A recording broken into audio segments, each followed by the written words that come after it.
Boa tarde, mais uma vez. Estamos começando mais um dia dessa semana Monteiro Lobato. E agora a gente vai abrir a primeira discussão do dia com o Coletivo Prosa, a quem nós agradecemos muito por topar encarar esse debate. E é o debate Ciclos Econômicos de Lobato à Era Digital, com o professor Edson Trajano, José Wellington de Souza e com a mediação do Rômulo Chagas, quem eu convido já para subir ao palco. Valeu, cara. Pode colocar essa mesa para frente? Pode sim. Professor Edson Trajano, economista da Universidade de Taubaté. Bem-vindo. E José Wellington de Souza, sociólogo. Muito bem-vindo. A casa é de vocês, estejam à vontade. Pessoal, boa tarde. Primeiramente, obrigado por todo mundo ter vindo aqui. Sei que esse horário depois do almoço a gente tem que sair correndo. Então é isso aí, gente. Muito obrigado a todo mundo que veio. Como o Ângelo falou, meu nome é Rômulo, eu faço parte do Coletivo Prosa. Nós somos um grupo aqui em Taubaté, que já tem uns 5 anos, e nós nos dedicamos a organizar debates e aulas abertas, é basicamente isso. Queria agradecer o convite do Ângelo, ter feito esse convite, do Pedro, para a gente participar aqui da Semana Monteiro Lobato aqui no Taubaté Shopping, que é uma oportunidade muito bacana. E hoje a gente vai discutir, está fazendo 100 anos do livro Cidades Mortas. E Monteiro Lobato ele fez uma crítica social, né, naquele livro, uma série de contos, né, correto? E sobre aquela realidade que ele estava vivendo ali em Areias, né? Ele foi trabalhar em Areias lá bem jovem, o emprego que ele conseguiu lá como promotor, e ele fez o José Wellington vai explicar melhor. Ele fez uma série de críticas à região. E como tem 100 anos do livro, vamos discutir hoje, com o Trajano vai nos ajudar nessa conversa também, como é que 100 anos depois nós podemos pegar esse livro e ele pode nos ajudar a entender a nossa região hoje. Ou será que aquelas críticas são válidas hoje em dia ainda? Seremos futuras cidades mortas? O Vale ainda depende de uma matriz econômica? Obviamente, são contextos diferentes, mas uma pergunta é mais uma provocação do que provar alguma coisa. Hoje eu vou começar o debate com o José Wellington. Ele vai fazer uma explicação aqui com a gente sobre o livro, né? Vai explicar um pouco sobre o Monteiro Lobato, aquele contexto. E depois o Trajano também já vai fazer uma explicação sobre o contexto econômico do café e do Vale do Paraíba histórico, né? Como é que era aquela sociedade, aquela economia. E eu vou começar fazendo a pergunta para o José Wellington aqui à minha esquerda. Como que era Areias, né? O que Monteiro Lobato encontrou quando foi trabalhar lá? Primeiro emprego dele, talvez, né? Então, é interessante, nesse contexto, pensar que o Monteiro Lobato, ele era, além de neto de Visconde, ele era membro de uma elite, de uma elite cafeeira, que ia herdar o Brasil. Ele era responsável por ser a classe dirigente do Brasil. Monteiro Lobato ia fazer curso de Belas Artes, ele estava a fim de fazer Belas Artes, e aí o avô dele falou, não, você vai fazer Direito, que era uma forma de se tornar uma inteligência para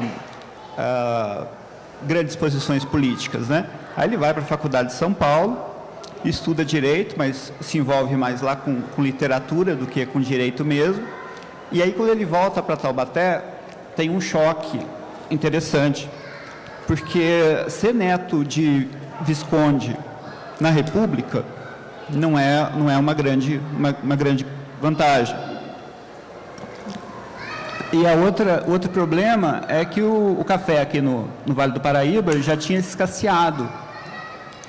Então, ele está pobre de capitais simbólicos, ele está pobre de capitais econômicos e pobre de capitais políticos, embora ele tenha sido criado para fazer parte de uma elite econômica, política e tal. E aí essa situação deixa ele muito chateado. As pessoas falam, mas o Monteiro Lobato, ele não gosta do Taubaté. Não é bem isso, né? Na verdade, assim, ele teve um choque com a realidade dele, e aí ele queria uma vaga de promotor, que era o que o avô dele poderia conseguir, e o avô dele não consegue isso para ele no oeste de São Paulo, né, que é onde estava acontecendo mesmo o boom do café e tal, era o novo boom do café, e o máximo que consegue ali com seus capitais escassos é uma promotoria em Areias. E aí quando o Lobato vai para Areias tinha deixado de ser, em poucos anos, uma das maiores exportadoras de café do Brasil, para se tornar uma cidade com produção ínfima, assim. Eu acho que caiu a 5% quando o Lobato foi morar lá, do que era na fase áurea, né? E daí que vem a ideia das cidades mortas, assim, porque tudo foi para o oeste. Os capitais monetários foram para o oeste, os capitais humanos foram para o oeste, os braços, o que vivia do café, não só a produção do café, mas o que vivia da produção do café como comércio, havia ido para o oeste e tinha ficado muito pouca coisa lá. E esses contos, embora o Cidades Mortas seja o segundo livro do Lobato, né, o primeiro Europeias, ele foi escrito antes. Então, os textos mais fortes, mais poderosos, assim, que está em Cidades Mortas, eles foram escritos em 1906, que é quando o Lobato muda para Areias e começa a ser promotor, e aí ele começa ali naquela coisa que ele tinha adquirido em São Paulo, de ser escritor. Então ele começa a rascunhar umas coisas. Só que ele só publica isso depois daqueles contos, daqueles artigos que foram para a Folha, foram para o Estado de São Paulo, que deram problema, e que deve ser o que vocês conhecem, né, que é o Urupês e o Velha Praga.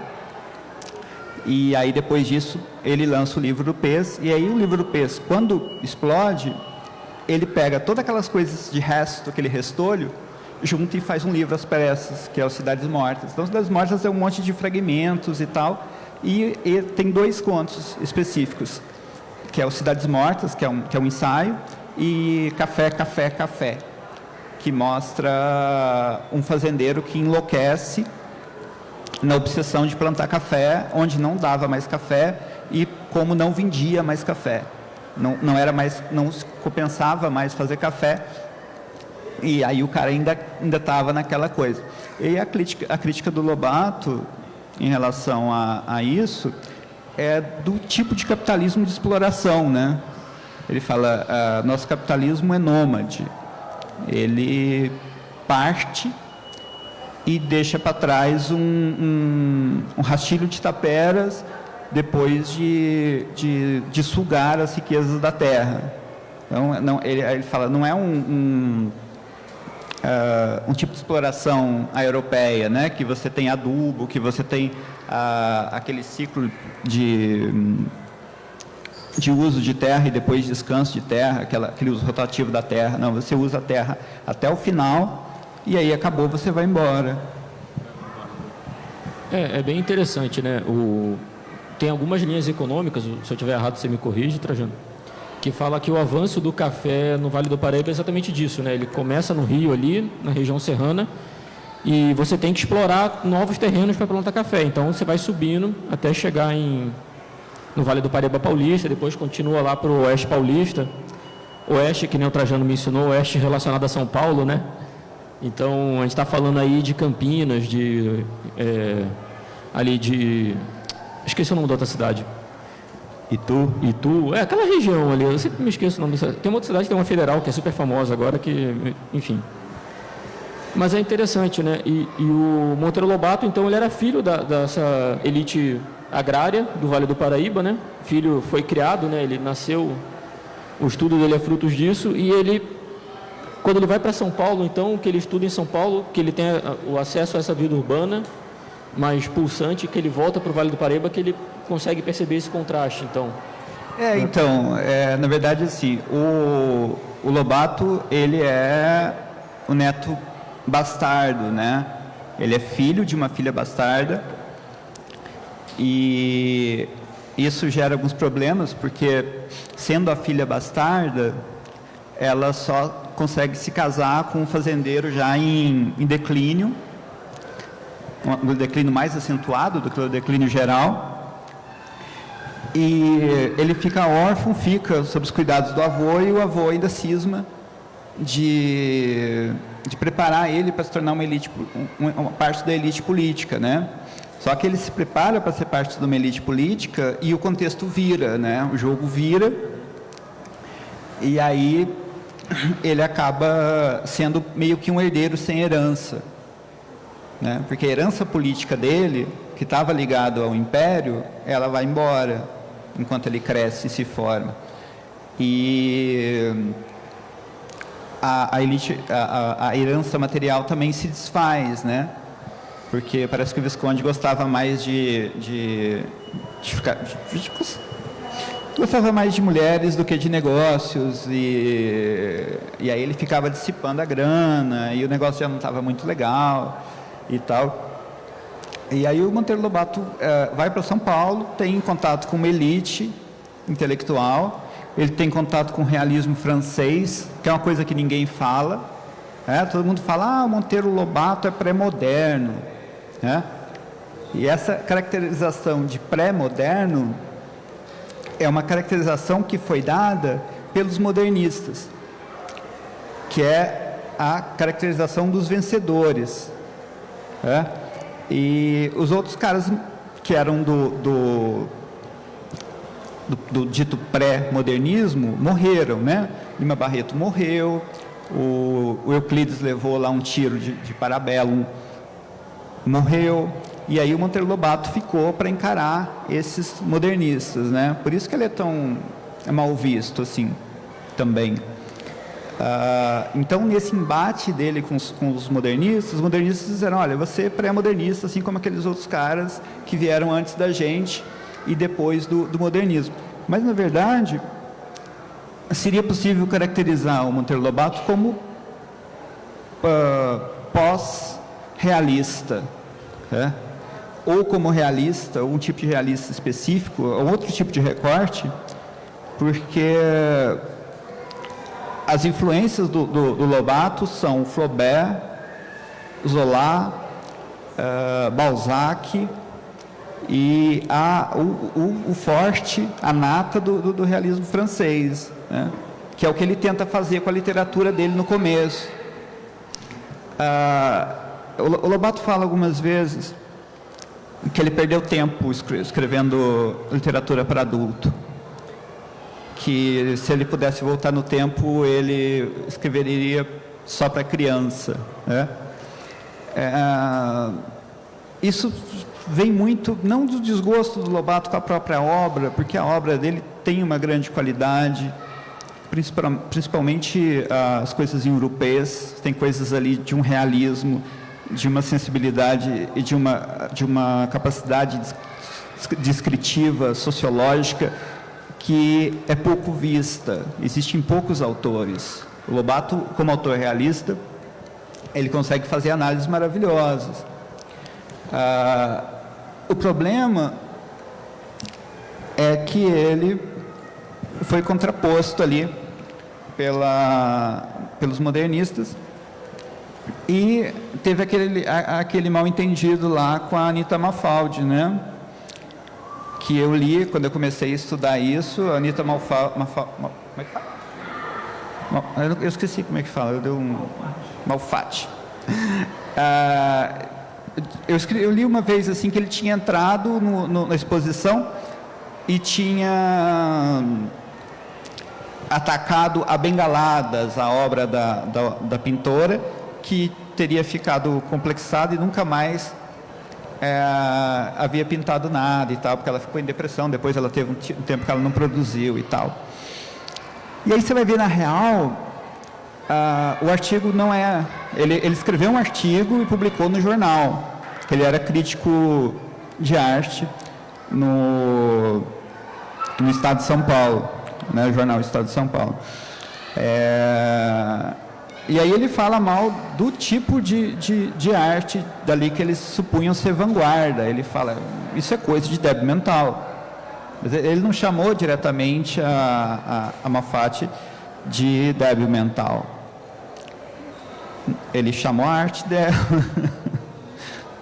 Mas... E aí fica parecendo, ele é um retrógrado, ele é um cara frustrado porque não sabia escrever, ele é um cara frustrado porque não conseguiu se estabelecer como fazendeiro e tal. Mas, assim, é uma coisa que você vê no Lobato desde os primeiros escritos, das primeiras cartas, é que ele era muito irônico, ácido ao extremo, ele tinha um apego ao Nietzsche, ele tinha um apego à independência, ele tinha um apego a falta de hierarquia, o rompimento com a hierarquia, né? E mais a obra, o que ele conheceu em São Paulo foi a nata do realismo moderno, e as coisas que não são lidas do Monteiro Lobato, tipo Coxa de Retalhos, Bucólica, A Vingança da Peroba, que são contos de uma profundidade assim que lembra muito Balzac, né? As falas do Jeca, o Jeca, a culpa é do Jeca, ele fala mal do Jeca, ele descreve mal o Jeca. Na verdade, o Jeca só existe e só funciona dentro de um outro conceito, que é o conceito de tapera. E aí tem muito do Flaubert, do Stendhal também, de pensar o meio, o indivíduo com o meio, o indivíduo com a casa, o indivíduo com o trabalho, o indivíduo com as relações econômicas. Esse é o esforço do Monteiro Lobato no Cidades Mortas. Daí Cidades Mortas, são cidades mortas com almas em tapera. Então, por isso que o Jeca é descrito daquela forma, porque ele é uma alma em tapera. Porque o capital foi embora. E o que ficou foi a tapera. Então ele descreve a cidade como tapera, para depois descrever o homem que vive na tapera, que é o urupê. E tem outras metáforas muito legais, tipo o melão de São Caetano, né, que é o que toma a tapera, o mato tomando a tapera, tomando o terreiro limpo. Então tem uma riqueza descritiva que estava afinada com a mesma elite intelectual que criou o Machado de Assis. Monteiro Lobato tem muito mais a ver com Machado de Assis do que com qualquer outro autor. E isso é tudo mascarado pelo estigma daquele artigo, né? O Velha Praga e Urupês, os dois artigos que escreveu na Folha de São Paulo, no Estado de São Paulo, e que as pessoas hoje acabam lendo trechos descontextualizados e acabam tendo uma leitura descontextualizada e politizada de uma forma super avessa, né? Na minha opinião. Assim. E uma explicação rapidinha para a gente entender o que seria, o que o Monteiro Lobato quer dizer com tapera, o que ele entende por tapera. Tapera é uma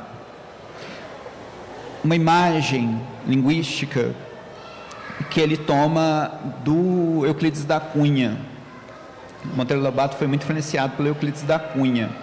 E Euclides da Cunha chama Canudos de tapera.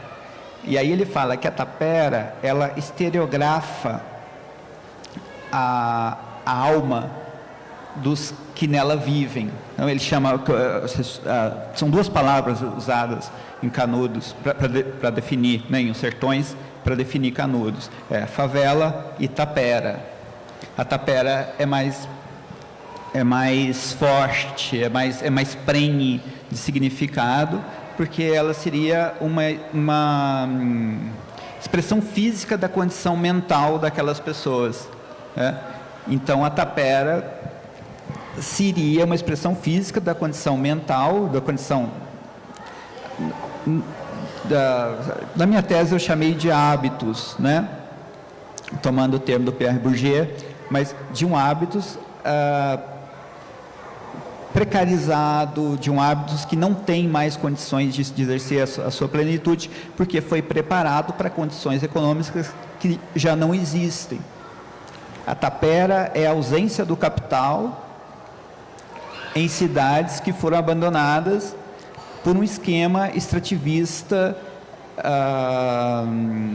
totalmente despreocupado em reproduzir as suas condições de produção, mas bem predatório e tal, e que depois de tirada toda a riqueza da terra, ele migra, deixando para trás as taperas e as pessoas em taperas, que são os urupês, que são os jecas.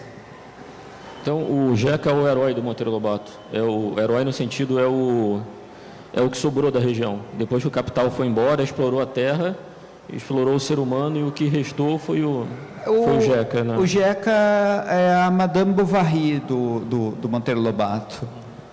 E há uma tragicidade nos outros contos, uma profundidade nos personagens, nos outros contos. A Coxa de Retalho, a Vingança da Peroba, Bucólica são os principais, que ela é perdida.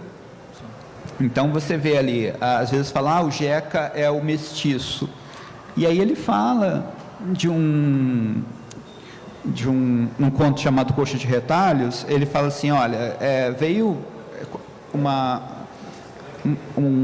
família da cidade se estabelecer aqui na roça. As condições de reprodução da vida na roça são tão precárias que eles foram tomados pela tapera. Então não eram necessariamente caipiras, não eram necessariamente caboclos, né? Se entende caboclo como mestiço de branco e índio, embora o próprio Cornélio Pires discorde já dessa nomenclatura. E na verdade, assim, é um estado em que a tapera toma conta da alma. É uma coisa muito mais sociológica do que qualquer outra coisa. E Trajano, aqui na minha outra esquerda, quando ele está falando dessa época do Monteiro Lobato, aqui no Vale do Paraíba, esse capital que explora, como que era a economia nesse auge e nessa decadência do café? O Vale do Paraíba, o café era grande riqueza, mas também não produzia só café. Tinha uma produção de subsistência, a cana-de-açúcar, pelo menos aqui para a parte paulista, foi forte também. Como que era essa economia aqui no Vale?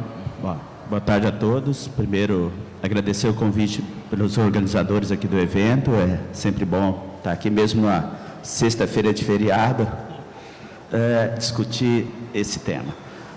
Primeiro, acho que nós temos que entender, né, Rômulo, é um prazer estar aí com você, com o José Wellington, discutir a ideia de ciclos econômicos, né? Então, quando falamos de ciclos econômicos, nós temos períodos de alta e de baixa, um ciclo. Então, tem um ciclo onde uma atividade econômica ela predomina, essa atividade econômica tem um determinado período que ela é a mais importante, depois nós temos uma crise dessa atividade, uma redução dessas atividades econômicas e, posteriormente, sempre aparece uma outra. Então, nós temos que pensar que o Vale do Paraíba ele foi uma das regiões com maior produção de café do Brasil. O café foi, durante mais de 100 anos, o principal produto brasileiro. Então, durante esse período, você tem um ciclo importante de produção cafeeira. E a região, sobretudo Bananal, até daqui a pouco nós mostramos alguns dados sobre isso, era a grande produtora de café do país. Então, consequentemente, nesse período do auge da atividade econômica cafeeira, o grande desafio é que se usava muito, nesse período ainda, mão de obra escrava, ou seja, era um modelo de produção baseado na utilização de mão de obra escrava. Mas, com o avanço das ferrovias no Brasil, nós tivemos expansão do café para outras regiões. E qual o resultado disso? Essa região entra em crise e o que sobra? O que sobra é mais uma economia de subsistência. E nessa economia de subsistência, nós temos aí um sistema de relação econômica chamado relação de compadrio, ou seja, há um grande produtor, de fato, dessa situação, há um grande chefe, que é o dono da fazenda, e os colonos desse processo. Então, consequentemente, nessa relação de compadrio, nós não temos um sistema econômico ainda capitalista de fato, de um lado, os donos do meio de produção, do outro os trabalhadores. Não tem uma economia assalariada. O que você tem é mais uma economia baseada na troca de favores. E o JECA, ele vai viver nessa situação. Ou seja, ele não tem aquele ritmo de trabalho da dinâmica econômica capitalista que já está funcionando na época, como nos Estados Unidos e na Europa, e mesmo no município de São Paulo, região metropolitana de São Paulo, vem um pouco mais tarde isso, mas tem uma economia baseada na subsistência. Ótimo. Tem alguma coisa que você queira falar sobre o... Pode passar, tranquilo? Bom, então vamos pensar aqui, trabalhar com esses ciclos mais longos. Como eu sou economista, né, economista gosta de trabalhar um pouquinho mais com números, tá? Então, nós vamos apresentar alguns dados aqui, com alguns números aqui. Então, primeiro, destacar que o Vale do Paraíba foi um grande destaque na atividade econômica cafeeira e também na industrialização do país. Ou seja, os dois ciclos econômicos importantes, café, o Vale do Paraíba esteve presente, e depois, nas atividades econômicas industriais, também nós somos uma das regiões mais industrializadas do país. Então, vamos começar lá por essa análise mais histórica. Lá desde 1836, ciclo do café aqui, por exemplo, lá em 1836, 86% da produção de café do estado de São Paulo era produzida aqui no Vale do Paraíba. Então, o Vale do Paraíba era a grande responsável por essa produção cafeeira. 1854, 77,46%, ou seja, praticamente tinha café da capital paulista para o lado do Rio de Janeiro. Então, é pouca a produção de café que não seja aqui dessa região. 1986, já começamos aí um processo de mudança, o café já migra para outras regiões, principalmente para a região do Planalto Paulista, e aí, consequentemente, mesmo com o crescimento, aqui já começamos já uma pequena redução em comparação a 54 da produção cafeeira, e o Vale do Paraíba passa a responder por 20% da produção do estado. Lá em 1920, a coisa já mudou radicalmente. Então, em 1920, né, nós já temos uma queda extraordinária do processo de produção cafeeira, ou seja, nós saímos de 2 milhões de arroba para 676 mil arrobas de café, ou seja, uma queda de mais da metade da produção de café de 1886 para 1920. E isso passa a representar 3,46% da produção do estado. E lá em 1935, a produção do Vale do Paraíba já só representa 1,7% da produção do estado. Ou seja, outras regiões avançaram nessa produção cafeeira e aqui ficamos para trás nessa história. É interessante que 1920, né, um ano depois que o Monteiro Lobato publicou Cidades Mortas, né? Sim, então sim. É bem o contexto que ele traz para a gente, né? Então, nós tivemos o convênio de Taubaté em 1906, que foi feito aqui na cidade, por isso que leva esse nome. Então, o convênio de Taubaté até possibilitou uma pequena retomada da produção cafeeira, principalmente na região de Pindamonhangaba, mas não necessariamente na região de Bananal. E aí nós temos que pensar por que a região de Bananal perde espaço nisso. Primeiro que o custo de produção lá é muito mais alto com a utilização de trabalho escravo. Você tem o custo do escravo ainda nesse processo de produção e a produtividade é bem menor que outras regiões. Quando você não tem o sistema ferroviário brasileiro, ou seja, estamos falando lá em 1854, sem o sistema ferroviário brasileiro, quanto mais próximo do Rio de Janeiro, mais próximo dos portos, mais competitiva era a produção cafeeira. Mas com as ferrovias e a exploração agora levando para o Porto de Santos essa produção cafeeira, lá essa região perdeu competitividade.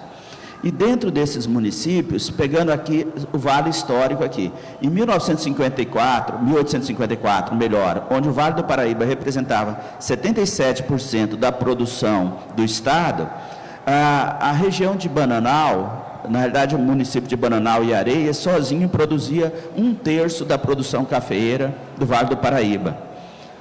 Isso cai para 1/4 em 1886 e 1920, nesse período do lançamento do livro. Então nós temos aí 10% da produção do Vale do Paraíba na região de Bananal e Areias. Ou seja, o que nós estamos colocando aqui já nessa situação? Aqui a decadência do café já estava posta aqui nesse momento. Então o Vale, principalmente o Vale Histórico, ainda tem uma produção cafeeira, mas uma produção extremamente limitada diante dessa baixa competitividade da região. E o que sobrou? Sobraram os colonos, ex-escravos e um sistema agora de uma economia de subsistência. Então, é nesse cenário de economia de subsistência que é trabalhado a obra do Lobato, principalmente naquela região. Em 1935, aí isso só vai caindo, tanto essa participação desses municípios. Um dado que é interessante trazer para cá, no censo de 1872, a gente tem uma noção, apesar o Taubaté já era uma grande produtora de café nessa época, mas para a gente ter uma noção populacional, Bananal tinha mais ou menos 16 mil habitantes no total, entre homens livres e escravos. Desse, 8 mil eram escravos. Do resto, que eram homens livres, nem todos eram brancos. Você coloca aí índios, mulatos, ex-escravizados, né? Ou descendente deles. Então, assim, um pouquíssimo da população era branca no Vale do Paraíba. E nessa mesma época, em 1872, Taubaté tinha 24 ou 20 mil habitantes, se eu não me engano. E desses, 4.500 eram escravos. A gente vê que tem uma diferença, né? Na mesma época, é um censo de 1872. E aí, mais uma vez, trazendo nesses dados, nem todos os habitantes de Taubaté eram, a minoria também era branca. Desses 4.500 eram escravos. Tinham os índios, tinham descendentes de índios, negros com os índios, negros com brancos, e todos eles conviviam, eram o que chamavam os homens pobres livres, né? O caipira. Aí a gente tem esse embranquecimento da região aqui, um pouquinho mais para frente já, com a integração de uma quantidade massiva de imigrantes, que também faz parte de uma política nacional de embranquecimento da região também. Mas, enfim, é só para a gente entender um pouco também desse contexto que ele apresenta do auge da produção do café, o auge, a decadência e os nossos habitantes, né? É bem interessante pensar nesse contexto todo aqui, né? Então, só nessa linha, então esses primeiros números mostram o quê? O auge da produção cafeira aqui no Vale do Paraíba, nós podemos dizer o ciclo do café aqui no Vale do Paraíba e a sua decadência. Ou seja, e aí? Acabou o café, aparece o quê? A atividade industrial. Só que essa atividade industrial não está presente no Vale Histórico. Então, vamos só pegando aqui alguns pontos da atividade industrial. Lá em 1959, fazendo um corte, então eu parei lá em 35, agora começando em 59. Em 59, o Vale do Paraíba tem 2% da produção industrial do estado. Então, só 2% da riqueza é produzida aqui, 53% da indústria do Brasil está em São Paulo. E em São Paulo, pegando o estado de São Paulo inteiro, a produção industrial lá em 59 quase está concentrada no município de São Paulo. Mais da metade de toda a atividade industrial nesse período está só no município da capital de São Paulo. Então, ou seja, a indústria ela vai chegando aqui aos poucos. 1970, o Vale do Paraíba representa 3,48% da atividade industrial, 85, 7%. Em 2000, aí nós chegamos aí uma situação de 10% de toda a riqueza industrial produzida aqui no Vale do Paraíba. Então, ou seja, nós saímos daquela situação da crise da atividade cafeeira para um novo ciclo econômico, que foi o ciclo da produção industrial, aqui para a nossa região. No entanto, essa produção industrial ela não está presente em todas as regiões. Nós temos até um mapa aqui, esse mapa é feito pelo IBGE das micro-regiões, é diferente do mapa da região metropolitana. Esse mapa na minha tese foi feito pela minha aluna de geografia, a Kelly Cristina Silva Alves. Então, nós observamos o quê? Tem lá no cantinho a microrregião de Bananal. A indústria não chegou lá. Aonde a indústria chega? Nessa microrregião de São José dos Campos, que vai de Jacareí até Pindamonhangaba. Então, nessa microrregião, nós temos as atividades industriais. Nas outras, um pouquinho lá na microrregião de Guaratinguetá, mas Paraibuna, Paraitinga não tem nada. O litoral tem uma outra característica com o turismo, mais recentemente com a produção de petróleo e gás. E aí? Onde tem dinheiro é para onde a população migra, né? Só pensando em termos de PIB, então de 1970 até 2000, nesse novo ciclo econômico, nesse ciclo industrial, o que nós tivemos aí? Aquela região mais pobre de Bananal, que é formada por 5 municípios, Bananal, São José do Barreiro, Areias, Silveiras e qual é o quinto?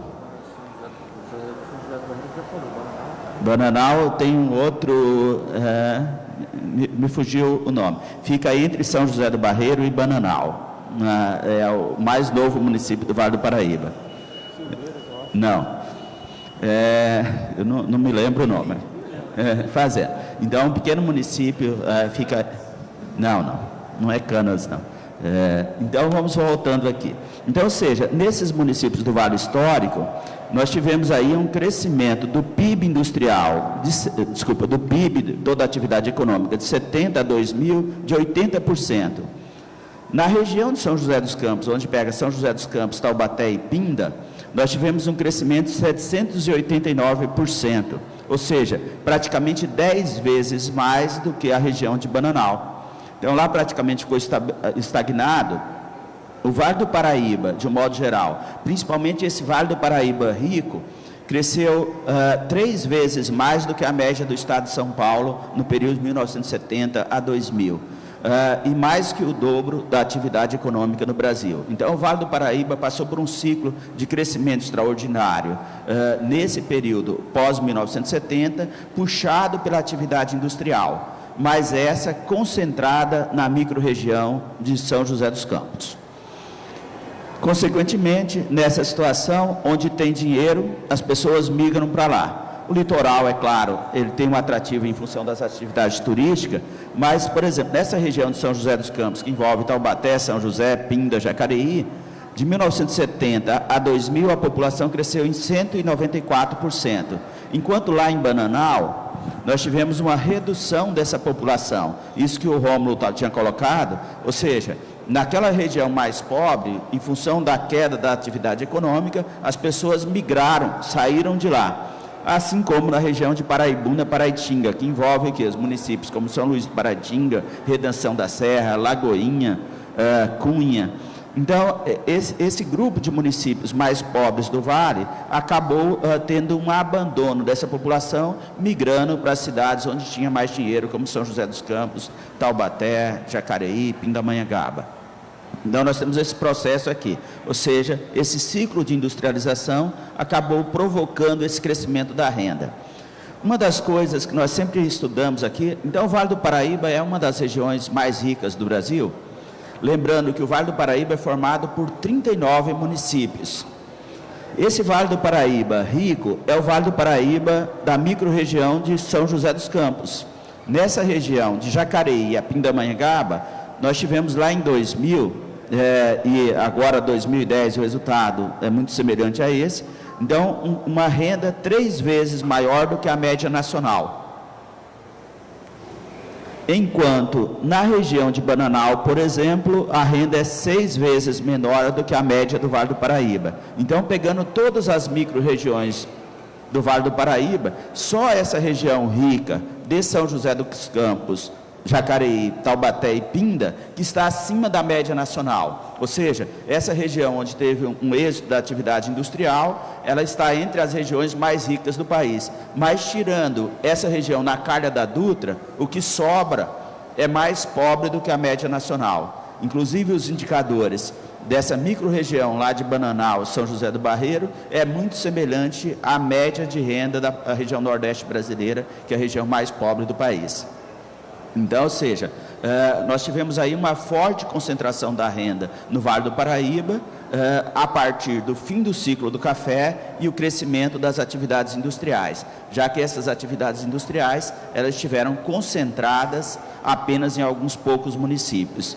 E aí, diante desse quadro, foi feito 2 grandes projetos estaduais. O primeiro macroeixo no final da década de 60 e o Codivap também no final da década de 60, já em 1970, 71, chegando esse Codivap. E qual o objetivo dessas políticas de desenvolvimento regional? Melhorar a distribuição da riqueza entre essas micro-regiões. Só que, de fato, isso não aconteceu, porque as regiões mais ricas ficaram cada vez mais ricas, e essa tabela mostra bem isso, e as regiões pobres continuaram pobres do mesmo jeito. Então, isso não aconteceu. E agora? E agora nós temos um grande desafio. Se o Vale do Paraíba teve um grande êxito na atividade industrial, e esse êxito acabou, nós tivemos uma queda bastante significativa após o fim do ciclo do café, depois começamos na atividade industrial, e agora a indústria está patinando também, para onde o Vale do Paraíba vai? Então, futuras cidades mortas, né? Isso, não vamos chegar tanto, mas é um desafio. Então, nós tivemos um ciclo de crescimento das atividades econômicas cafeeiras, o Vale do Paraíba foi beneficiado em um determinado momento, e esse café foi embora e nós conseguimos entrar em outro ciclo, liderando esse processo.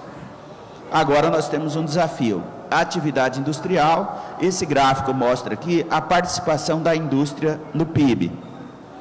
Então, em 1985, 27% de toda a riqueza produzida no Brasil tinha origem na atividade industrial. Hoje, esse percentual é de 11%. Então, observamos, só caímos, tivemos um pequeno crescimento lá em 2005, mas só estamos caindo nessa. Então, ou seja, tem todo um descompasso de queda da participação da indústria. E aí, essa queda da participação da indústria está diretamente ligada às novas tecnologias. Só que o problema é que a tecnologia, ela cria emprego e destrói empregos. Em função do modelo de industrialização brasileira, a grande maioria dos empregos criados com o processo de inovação nessa era digital ou indústria 4.0 ocorre nos países ricos. E a utilização dessa tecnologia no processo de produção ocorre nos países em desenvolvimento como o nosso. Então, numa unidade de produção automobilística aqui, toda vez que se faz uma máquina para facilitar o trabalho do homem na fábrica, a fabricação dessa máquina é positiva para a economia como um todo. Só que qual é o problema? Essa máquina foi feita nos Estados Unidos ou na Alemanha. E quando você coloca essa máquina na linha de produção no Brasil, na fábrica de Taubaté ou São José dos Campos, essa máquina é poupadora de mão de obra aqui. Então, o problema não é a tecnologia, e sim como está sendo produzida essa tecnologia e o modelo de industrialização que nós acabamos fazendo. Então, esse é o desafio, a ausência de uma política industrial no Brasil. Não é de hoje essa ausência de política industrial, e sem isso é difícil pensar numa retomada do processo de produção. Nessa linha, então, eu peguei um dado mais recente, 2002 a 2018, da produção industrial, PIB da indústria de transformação e a importação de produtos industrializados. Então, esse vermelho aqui é o ritmo de importação de produtos industrializados. E em preto, a produção da indústria brasileira. Então, qual o resultado? Nos últimos anos, todos nós fizemos uma inovação de consumo de produtos industrializados. Ou seja, em todas as casas, ou quase todas elas, nós trocamos nossos televisores. Saímos daqueles televisores de tubo grandão e colocamos esses TVs mais fininhos assim, bonitinho. Todos nós trocamos nossos celulares. Os carros que antes tinham uns 6, 7 modelos, agora tem 20. Então, se ocorrer uma modernização do consumo da produção industrial, por que essa modernização não resultou em mais empregos para nós? Já que nós estamos numa das grandes regiões de produção industrial. O problema é que toda essa produção industrial, esse consumo inovador de produtos industrializados, ele foi acompanhado por uma forte abertura da atividade econômica de importação de produtos industrializados. Lembrando que todos os países que participaram da segunda Revolução Industrial, eles fizeram essa Revolução Industrial adotando políticas protecionistas. E o Brasil resolveu reconhecer países como China como país de economia de mercado. Então, nós acabamos voltando para aquilo que nós tínhamos nos séculos passados, um modelo mais baseado no processo de produção agroexportador. Então, enquanto a região centro-oeste tem crescido mais, a região sudeste enfrenta dificuldade e principalmente as regiões mais produtoras da atividade industrial. Ou seja, nós temos aqui um grande aumento do consumo de produção industrial, mas isso não foi acompanhado pelo aumento da oferta de emprego e renda nesse setor industrial. Então, esse é o desafio por conta da ausência de uma política industrial. E aqui a preocupação do Vale do Paraíba é essa. Então, o estado de São Paulo é o mais industrializado do Brasil, não há dúvida disso. 25% de toda a riqueza produzida no estado de São Paulo tem origem na atividade industrial, no Brasil a média é 11%, e aqui no Vale do Paraíba, 40,86% de toda a riqueza ainda tem origem na atividade industrial. Ou seja, nós dependemos muito da atividade industrial. Lá em 2010, quando nós tivemos aí um aumento das vendas de carro com redução de IPI, algumas outras coisas nesse sentido, 46,49% da riqueza produzida no Vale do Paraíba tinha origem na atividade industrial. Então, ou seja, estamos falando de 4 em cada 10 reais produzido no Vale que vem da indústria. A indústria é um setor importante na geração de renda. Ela representa em torno de 13% de todos os empregos da região, mas ela é importante como efeito multiplicador para outras atividades econômicas. Mas em função da ausência de uma política industrial, isso tanto no governo Lula, quanto no governo Dilma, governo Temer e Bolsonaro, todos eles, o Bolsonaro começou agora, mas já começa com o pé esquerdo, porque nem Ministério da Indústria e Comércio tem, desativou o que tinha. Então, ou seja, isso vai dificultar ainda mais essa questão do sucesso da atividade industrial. E aqui, só para finalizar, eu peguei um dado exclusivo da cidade de Taubaté. Então, na cidade de Taubaté, pelo 6º ano consecutivo, agora em 2018, nós tivemos queda do emprego na cidade. 6 anos consecutivos de queda do emprego. Inclusive, aqui, quando eu olho o gráfico aqui, então, está melhorando a situação? Não. Porque é sempre um número em relação ao outro. Por exemplo, lá em 2015, só em 2015 nós perdemos 6.395 empregos. 2016, depois de toda essa queda de 6.000, perdemos mais 3.654. Em 2017, perdemos mais 1.040, ou seja, sobre uma base de dados muito ruim, ainda perdemos 1.040. Em 2018, perdemos mais 613 empregos na atividade industrial e o total 13 empregos. Ou seja, ainda estamos descendo ao fundo do poço em relação a emprego, só que estamos descendo mais devagar. Mas a situação ainda continua piorando, infelizmente, em relação ao emprego formal na cidade de Taubaté. Só estamos descendo mais devagar ao fundo do poço. Esperamos que esse ano nós chegamos ao fundo do poço para começar um processo de recuperação. Então, trabalhando com ciclos econômicos, para resumir a minha fala, é claro que nós não podemos pensar em ser uma ilha de prosperidade se a situação do país não muda. Então, durante o ciclo do café, o Vale do Paraíba foi, durante um determinado período, uma das regiões com maior produção. Isso foi importante. Daí nós tivemos uma queda dessa produção durante o ciclo do café. Vem a atividade industrial. O Vale se destacou nessa atividade industrial e continua sendo a região mais industrializada do país, mesmo essa indústria não atendendo os 39 municípios, sim apenas 9, mas é a região mais industrializada do país hoje. E o grande desafio nosso é, nessa região industrializada do país, por conta de uma ausência de uma política industrial nacional, qual o resultado disso? Nós estamos perdendo essa atividade industrial. E aí, nós vamos pensar em outras alternativas? Tem outras alternativas. Claro, a indústria ela continua sendo importante.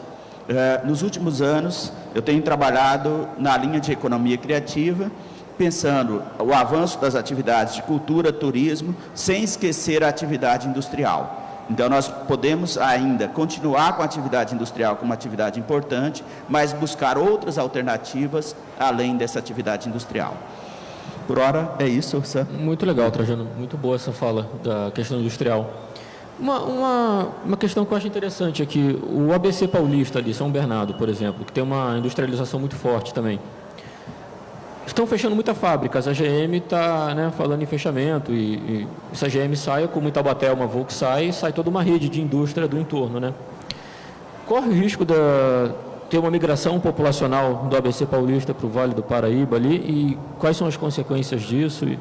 Então, o ABC, ele teve um ciclo industrial que foi anterior ao ciclo industrial do Vale do Paraíba.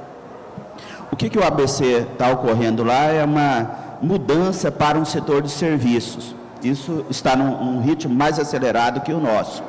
Por exemplo, aqui no Vale do Paraíba, São José dos Campos já avançou bastante nessas atividades de serviço e comércio, que é uma possibilidade que se tem nisso.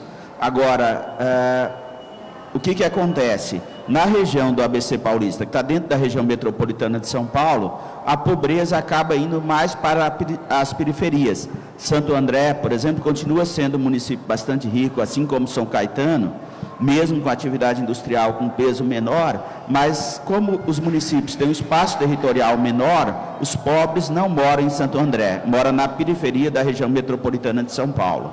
Então, há uma distribuição da pobreza para as regiões periféricas. Lá são 27 municípios e você está tendo essa região central mais como prestadora de serviço e as regiões periféricas como essas regiões mais pobres. E a atividade industrial também enfrenta dificuldade lá, mas mais rapidamente está sendo substituída pelas atividades do setor terciário. Legal.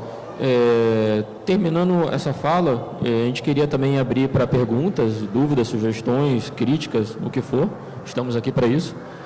E a gente também poderia explorar, com as perguntas, como vocês quiserem falar, quais são as opções disso no Vale do Paraíba. Temos a questão mesmo que o senhor falou da economia criativa.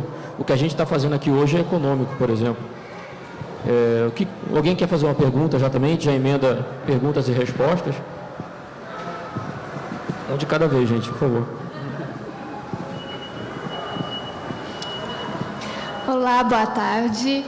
Eu achei muito legal o contexto que você falou sobre o livro, pensando nessa questão da população, esse lado social, mas também econômico, e como o contexto ali de Monteiro Lobato influenciou no livro. E fazer esse contraponto também com o lado da economia. Parece muito similar ao momento que a gente vive hoje. Então, a gente, mesmo tendo a história para nos mostrar, e os dados também são importantes para nos mostrar que a gente vem numa situação que é muito clara o que está para acontecer aí no futuro, mas faltam políticas públicas para tentar reverter esse cenário. Então, se a gente pensa hoje política aqui em Taubaté para atração de empresa, ainda é muito pautado no modelo de doação diária, sem necessariamente envolver contrapartidas ou outras questões, ou investir em outros segmentos, não só industriais, mas também na área de serviços ou comércio, por exemplo. E também a gente está numa região que tem um potencial tremendo para ser explorado em diversos outros segmentos. Enquanto política pública, daí é mais para o Trajano, né?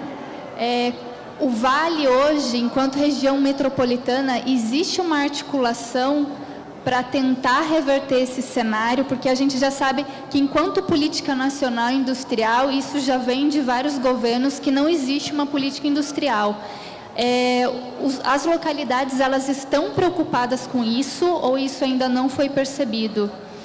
E pensando aí também para a literatura, pensando em novos autores, não sei, existe não alguma inspiração, mas algo como foi feito lá no Cidades Mortas, como que essa inspiração dos Cidades Mortas é refletida hoje? Existe autores ou obras que é perceptível essa inspiração? Então, é interessante porque depois do Cidades Mortas e do Urupês, o Lobato escreveu, ainda em 1919, um livro chamado Problema Vital, que ele teve contato com sanitaristas de Manguinhos, no Rio de Janeiro, Oswaldo Cruz, Carlos Chagas e tal, e ele se convenceu que o problema do homem, ele dá um passo numa direção contrária, mas ele fala, o problema do homem, a caipira ali também, é o problema da doença, da leishmaniose, da malária e etc. Então ele acha que curando esse homem, você tem uma possibilidade de desenvolvimento econômico autônomo, diferente dessa economia de plantation para exportação, que é o farmer. Que aí ele fala, olha, isso aqui dá para ser pequena propriedade produtiva, igual nos Estados Unidos, né? E aí a gente estava conversando, né, aquele dia com o Trajano, que o Lobato sempre teve uma inspiração muito grande pelos Estados Unidos, né? Por que o Brasil não se pode tornar nos Estados Unidos, né, na América do Sul? E aí ele fala, tipo, pequenas propriedades autônomas, produtivas, em que o Jeca tenha um Ford, um caminhão Ford, né? E virou motivo de piada, né? O Jeca de Ford virou motivo de piada. Ninguém leva a sério essa economia local, autônoma e capitalista, né? Você pensa na economia de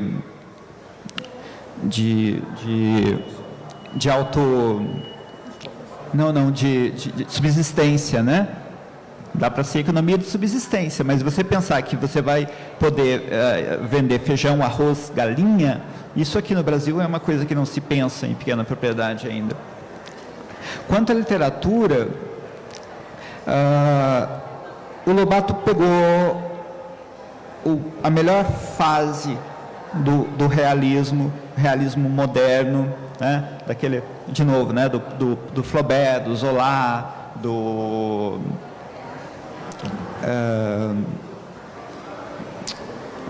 deu branco, mas enfim,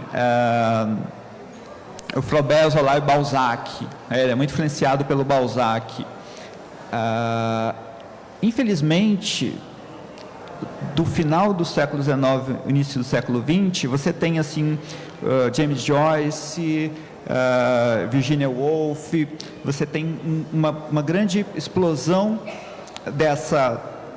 o pensamento do realismo moderno, que foi criado, que chegou ao auge no século XIX, ele tem uma sobrevida no início do século XX. Só que aí acontece uma coisa, esse realismo, ele competia como forma de explicação do mundo, a literatura era uma forma de explicação do mundo, que ela competia espaço com a sociologia, com a história e com a psicologia. E aí, quando na virada do século a psicologia se torna autônoma, a sociologia se torna autônoma, a história moderna se torna autônoma, a literatura perde esse caráter explicativo da realidade e perde campo para o Pulp Fiction, para o best-seller. Então, assim, eu acho que desde a segunda metade, posso estar enganado, mas eu acho que desde a segunda metade do século passado, você não tem uma literatura séria, que tenha preocupações realistas, que tenha preocupações interpretativistas sobre a realidade. A gente caiu num mundo de literatura de entretenimento. E acho que gostaria de estar enganado, mas...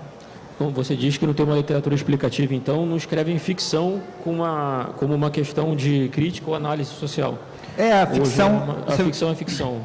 A ficção do Monteiro Lobato, a ficção do Aloysio Azevedo, a ficção do Machado de Assis, ou do Flaubert, ou do Zola, ela não tinha o interesse de entreter pessoas, ela tinha o interesse de fazer um estudo.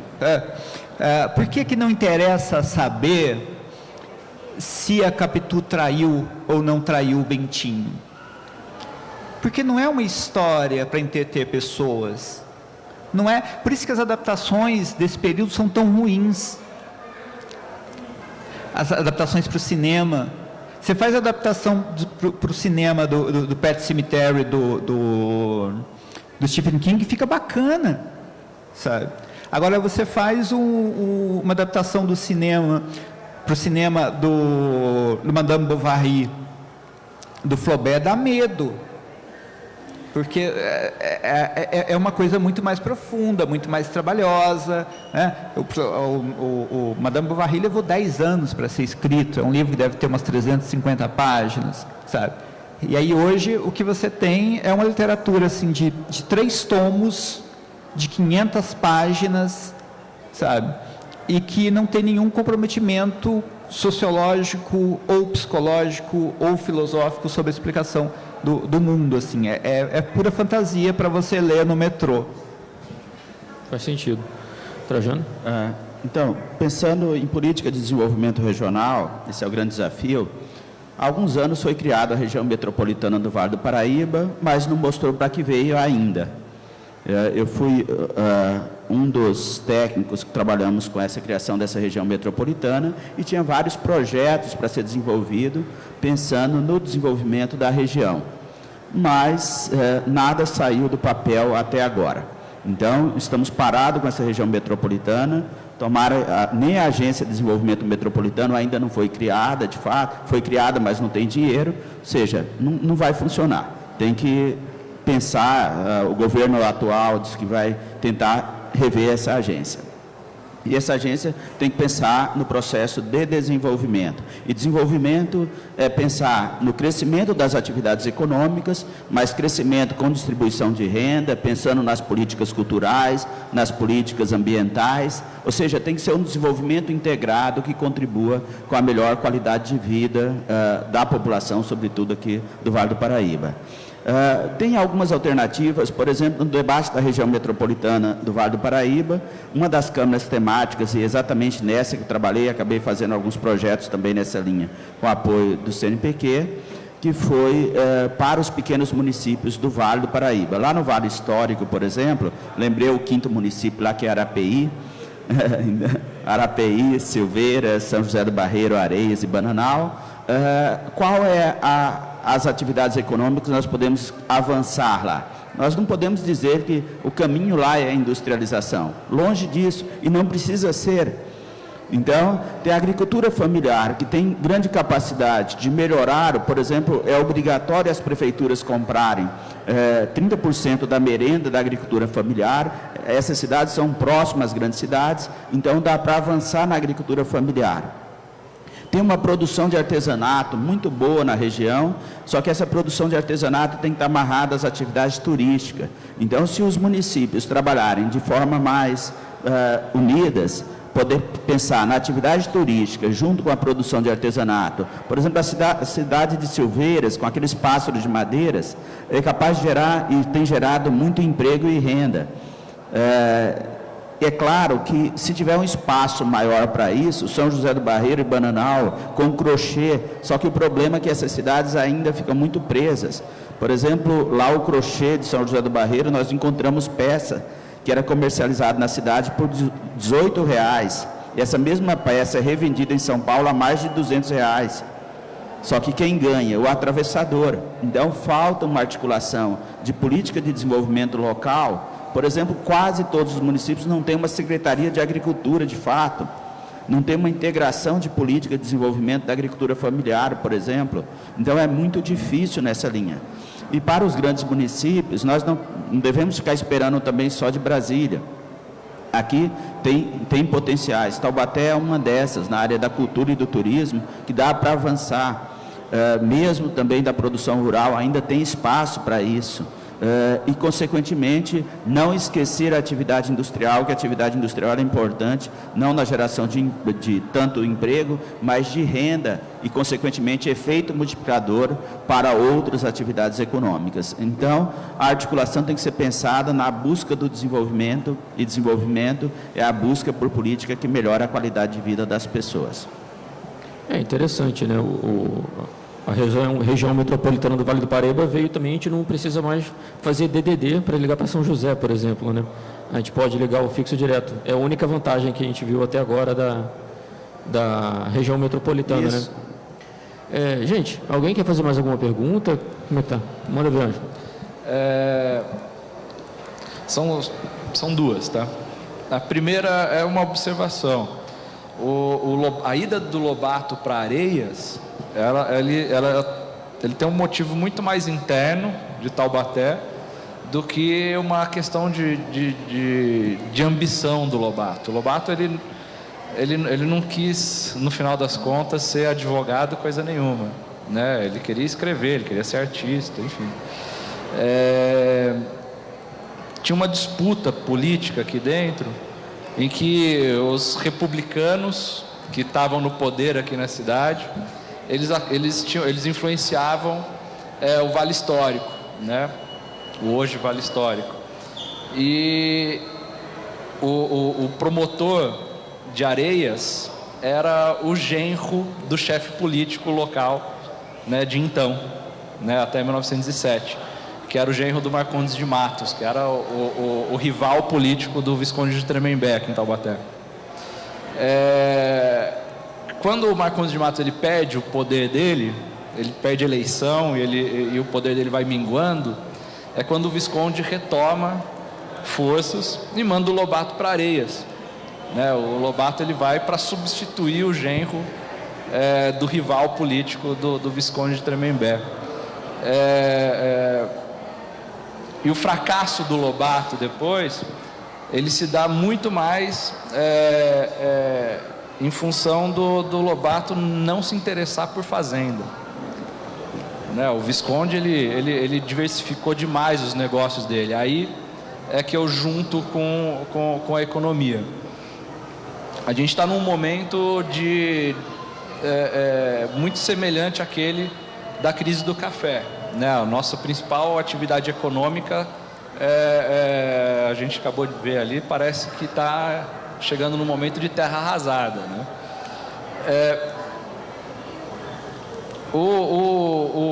A gente está num momento também de entender como é que funciona esse novo mercado, e a gente está vivendo, ou está entrando nesse momento, no fundo do poço, de economia de subsistência de novo. Isso se aplica aos tempos de hoje ou não?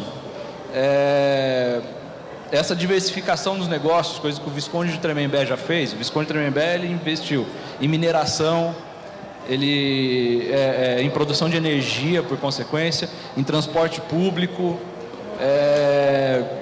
e o café, obviamente, que aos poucos ele foi deixando de produzir.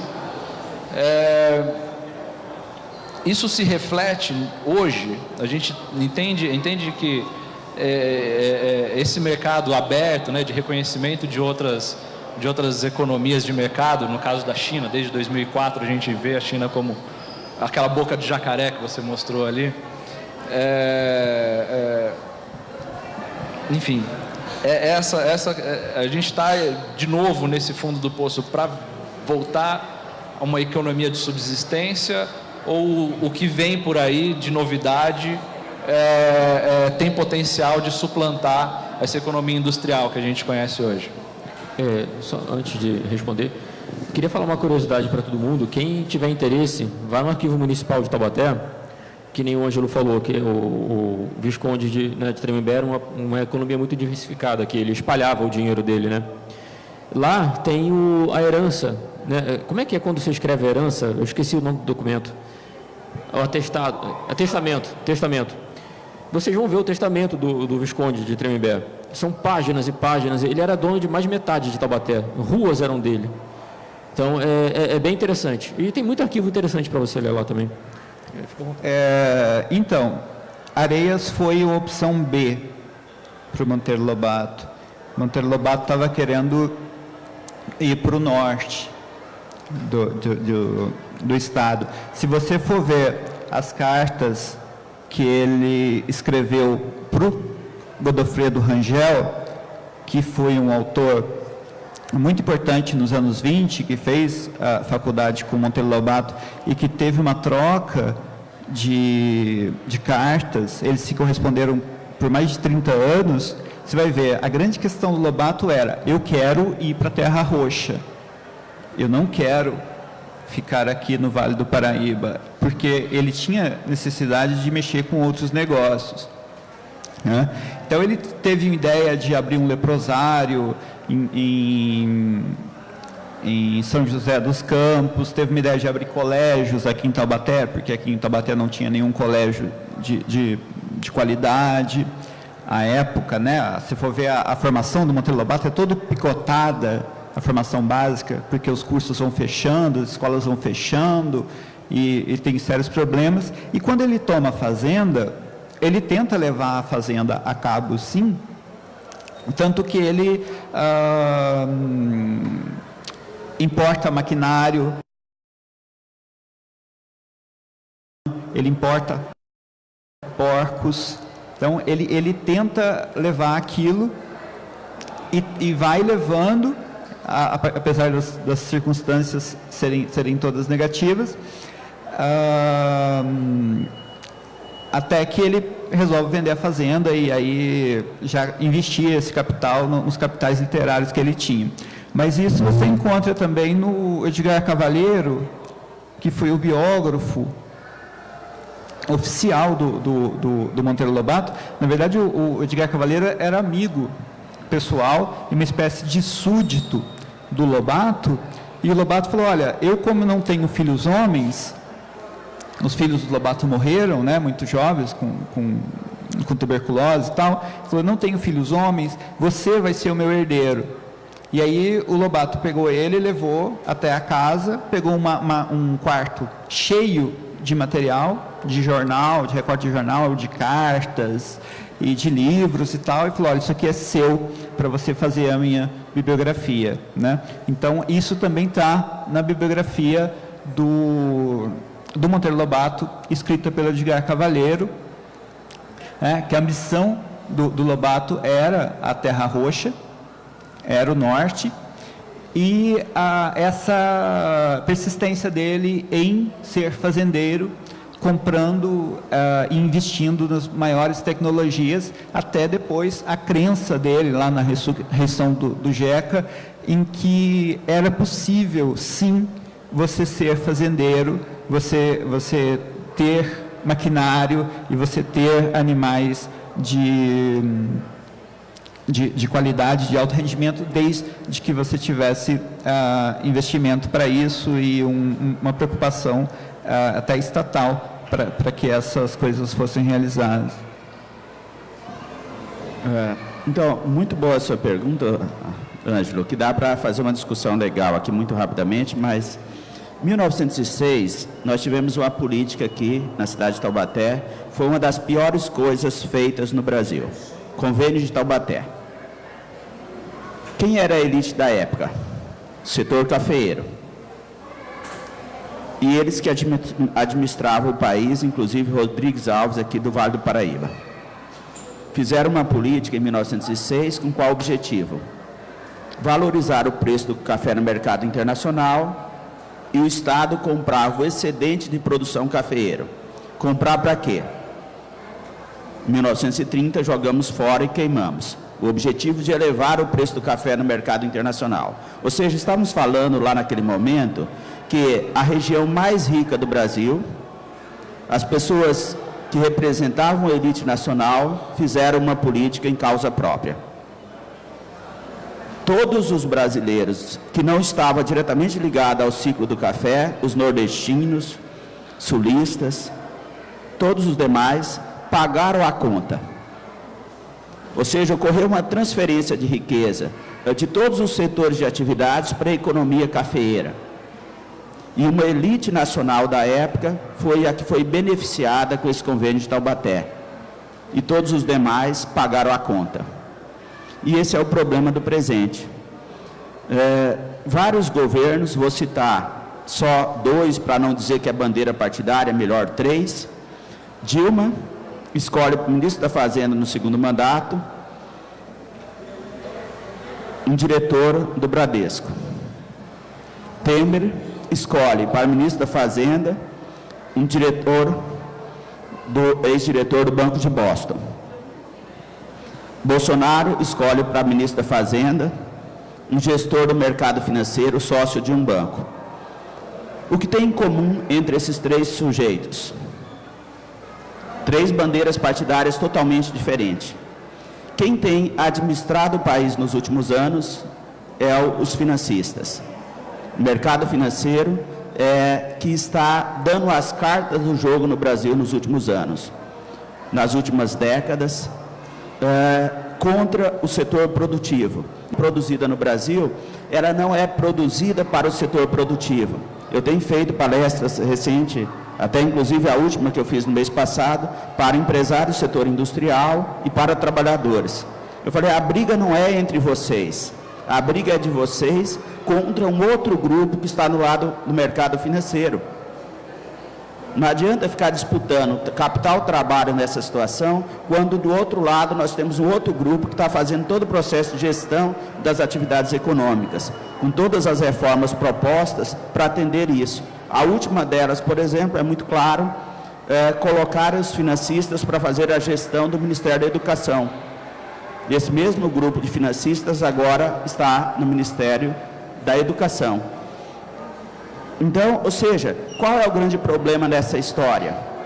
E é fácil, pega as notícias dos jornais e veja que a crise não está atingindo todos os setores de atividades. A crise atinge o setor produtivo da economia. Observa que os bancos nunca tiveram tanto lucro na sua história. É fácil. Pode entrar em portal como o UOL, no jornal Folha de São Paulo, G1, seja qual for o jornal, puxa o balanço dos bancos, que os bancos são obrigados a publicar, que são empresas de capital aberto, todas elas estão tendo o maior lucro da sua história. E o pior é que grande parte do setor produtivo, ao invés de fazer esse enfrentamento com esse setor bancário, enquanto estiver toda a cúpula que trabalha no Ministério da Fazenda sendo gerida pelo mercado financeiro, nós não vamos mudar isso. Em 1930, nós mudamos a regra do jogo, criado a partir do Convênio de Taubaté em 1906 e até antes disso, mas o marco histórico em 1906. Então nós vamos precisar um momento da história, espero que seja logo, para que nós possamos tirar a cúpula ligada a esse mercado financeiro e colocar um outro grupo de gestores no país ligado ao setor produtivo. Aí nós começamos a virar o jogo. E essa é a esperança, inclusive, para a industrialização aqui do Vale do Paraíba. Legal, gente. Mas Ângela, tem uma pergunta lá no fundo também.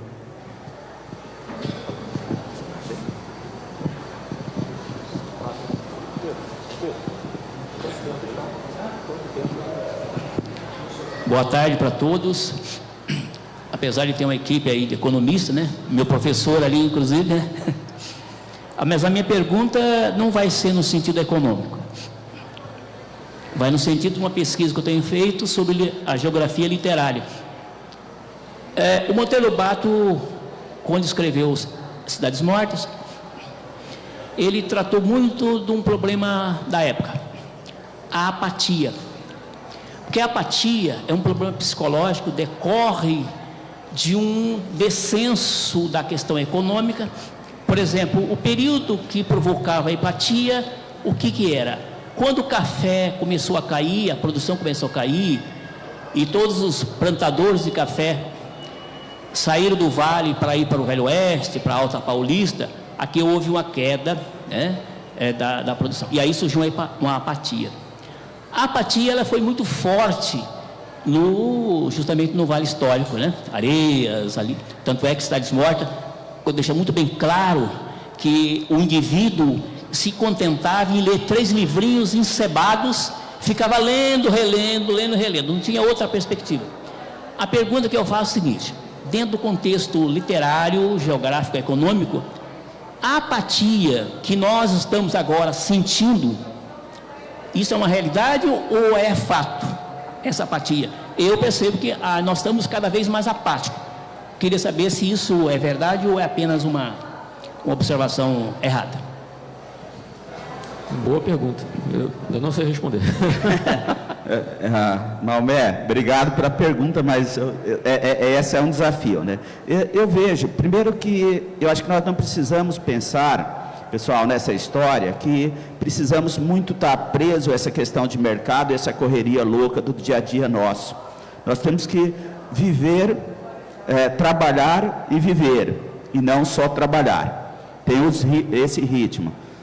Eu faço nas universidades de trabalho, na atividade do Projeto Rondon, então viajo bastante para o interior do Brasil, principalmente região norte e nordeste. E os nossos alunos daqui falam, bom, o povo de lá é muito devagar. Isso no trabalho com Vale Histórico também, esse povo é muito devagar. Eu falei, mas será que não são eles que estão certos? Nós aqui trabalhamos segunda a sexta, feriado, estamos trabalhando aqui também, um trabalho super legal, mas estamos trabalhando nessa situação. A gente tem que começar a repensar essa história também.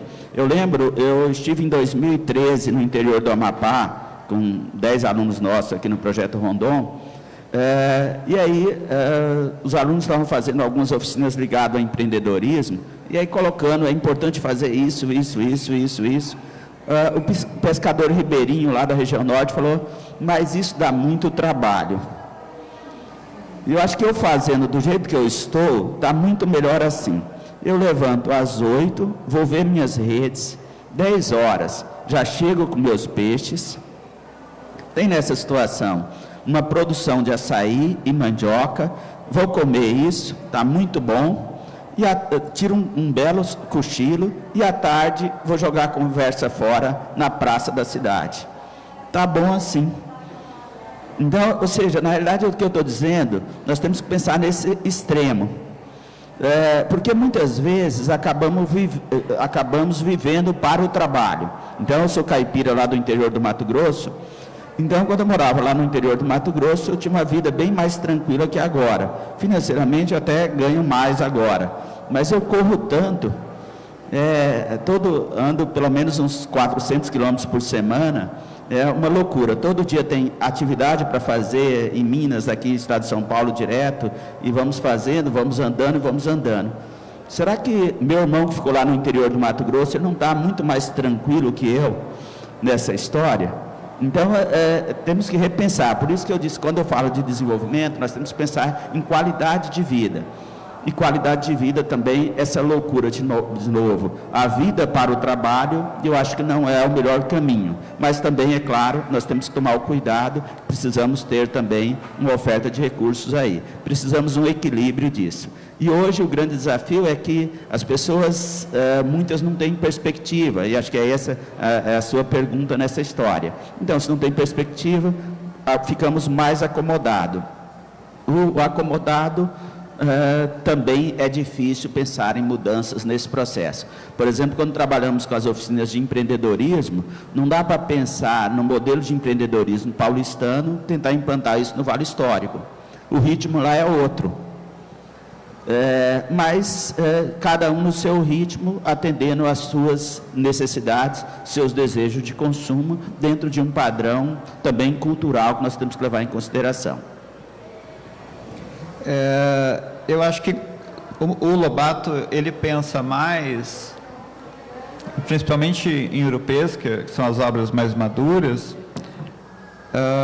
numa relação, mas que já está em Cidades Mortas, uma relação de meio e homem, de Tapera e Urupê. Então, é uma relação imbricada e muito complexa, que eu acho que seria algo parecido com que para citar um sociólogo aí que está em voga, o que o Gessé Souza chamou de hábitos precários, né? Mas que é uma ideia que já está lá no Florestan Fernandes, e diz assim, olha, os homens não estão preparados para aquele tipo de reprodução de vida que é exigido deles, né? Mas eu acho que não dá tempo de levar isso adiante aqui, eu acho que não.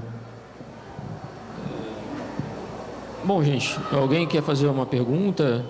Tem algum questionamento? Não? Acabou? Então tá.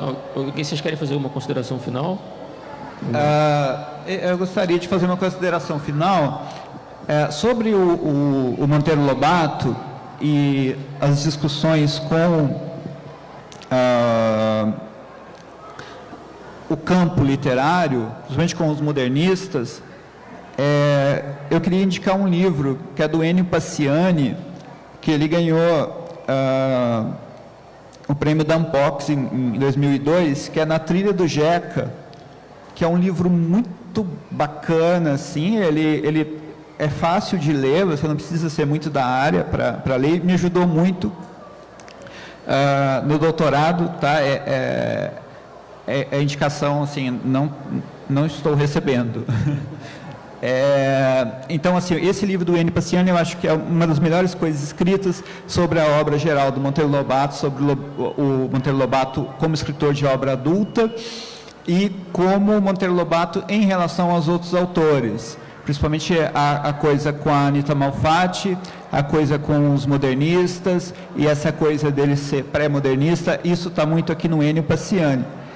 Outra coisa é minha tese de doutorado, que eu defendi na Universidade Federal de Juiz de Fora no final de 2017, Raça e Eugenia na obra geral do Monteiro Lobato. Ela está disponível online, se vocês quiserem, tiverem interesse nessas discussões, é só procurar e fazer o download do PDF. E, no mais, muito obrigado pelo convite, obrigado, professor, por participar, e obrigado a todos vocês também por terem vindo, né? E uma satisfação. Muito obrigado, Ron.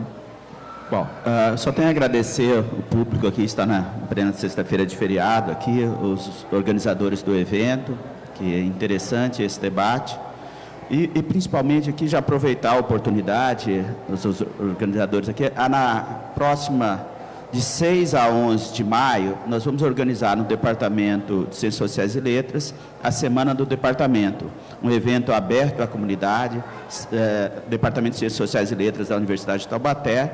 Então, esse ano o tema será Educação e Trabalho. Então, o desafio nesse mundo agora de formação, pensando a educação, não só para o mercado de trabalho, mas educação para a vida, e como discutir essa questão do mercado de trabalho nesse momento de crise aí, pelo menos para a maioria dos setores, exceto para um. Então, nós vamos fazer esse debate, as atividades vão acontecer no período matutino e no período noturno, sempre a partir das 19 horas.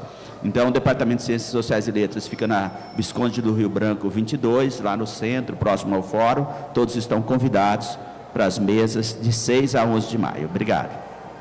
Gente, queria só fazer um recado final aqui, um momento meio show da Xuxa também. Eu queria agradecer todo mundo, queria agradecer ao Trajano, ao José Wellington. A professora Suzana. A professora Suzana, também, que me ajudou muito nesse tema aqui. Que me indicou, né? Exatamente. Obrigado, professora Suzana. Da história. O livro que ele falou, Na Trilha do Jeca, está aqui, quem quiser dar uma olhada depois também. A tese dele, você postou o link lá no evento, né? Quem quiser dar uma olhada está lá também. Eu queria agradecer muito todo mundo que veio, todo mundo que está aqui, o público, o pessoal da Manac Europeias que fez o convite e está trabalhando aqui a semana inteira nesse evento que está muito legal.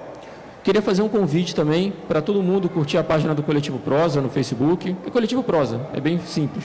A gente está no Instagram também. Aí a gente tem o nosso canal no YouTube, que a gente faz bate-papos mais ou menos nessa linha há 4 anos, e está tudo gravado e está lá, tem online para a gente assistir. A gente já trabalhou temas desde da identidade caipira, que foi a nossa primeira edição, passou por industrialização, crise hídrica, gênero, legalização da droga, legalização da maconha, na verdade, que a gente trabalhou. Enfim, vários temas. Estão todos lá, vocês podem dar uma olhada.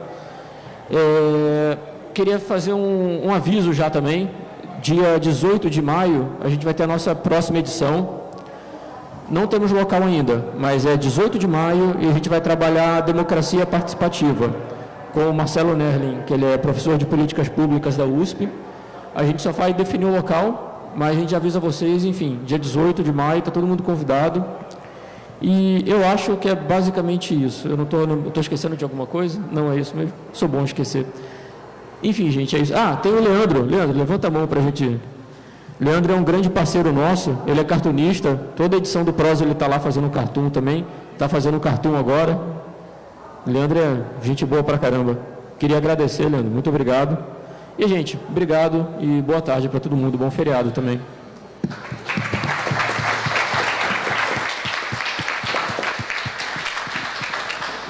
Bom, gente, muito obrigado mesmo.